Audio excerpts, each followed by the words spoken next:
আর ওরা আমি মনে করি ওদের আক্ষেপ থাকবে ভবিষ্যতে যে আমরা কেন দল করতে গেলাম, আক্ষেপ একটা থাকবে। ওই যে আল্লাহর রহমত আছে ওর পর, আল্লাহর রহমতের সমন্বয় ঘটেছে, ওর শারীরিক মানসিক ফিটনেস, দক্ষতা এবং আল্লাহর রহমতের সমন্বয়ে আজ সাকিব হয়েছে।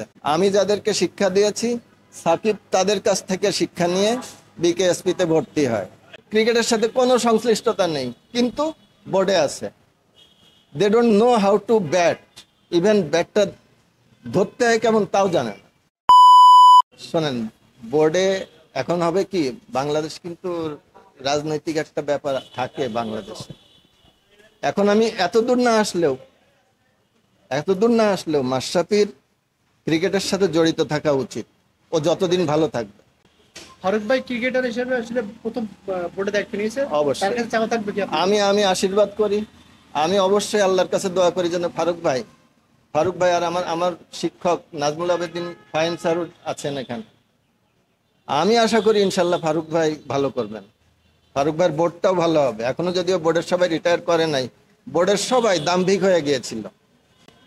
ক্রিকেটের সাথে কোনো সংশ্লিষ্টতা নেই, কিন্তু বোর্ডে আছে। They don't know how to bat, even ব্যাটটা ধরতে হয় কেমন তাও জানে না।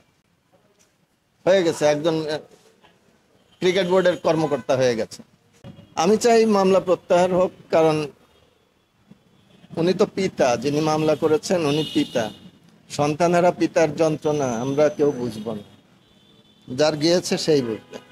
তবে আমি মনে করি উনি ভুল করে হোক আর যেভাবে হোক, হয়তো বা ভুল বা কারোর প্ররোচনায় হতে পারে, আমি তো জানি না। অন্তত সাকিব যখন ওনার ছেলে শহীদ হন, তখন সাকিব কানাডায় খেলারত অবস্থায় আছে। অন্তত এই দিকটা বিবেচনা করে উনি প্রাথমিকভাবে সাকিবের নামটা প্রত্যাহার করতে পারেন। আমার এটুক চাওয়া। হতে পারে যে আমার এখানে লেখা আছে সাকিবের বিরুদ্ধে বিদ্বেষ প্রসূত মিথ্যা মামলা প্রত্যাহার করতে হবে, এ তো লেখাই দিয়েছি আমি। এটা আমিও তো চাই। ওনার পিতা যদি ওই শহীদের পিতা যদি এই কথা বলে থাকেন, আমি তো আশা করি আল্লাহর রহমতে উনি প্রত্যাহার করে নেবেন। Cricket not only physical game, also mental game. যে যত কথাই বলুক, আপনার মাথা যদি ঠান্ডা না থাকে আপনি খেলবেন কি দিয়ে বলেন?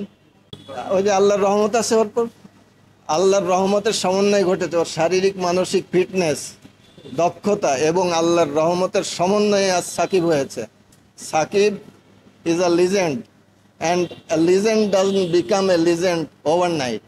কখনো হতে পারে না, অন্তত আমি বিশ্বাস করি না ওভারনাইট কোনো লিজেন্ড হয়েছে, এটা আমি বিশ্বাস করি না। অবশ্যই, এবং আল্লাহর রহমত তখন একজন লিজেন্ড হয়, আদারওয়াইজ হয় না। সাকিব মাশরাফি এরা কিন্তু শেষ হয়ে যায় না, আমাদের দেশের জন্য অনেক কিছু। হ্যাঁ, আমি তো 100% চাই।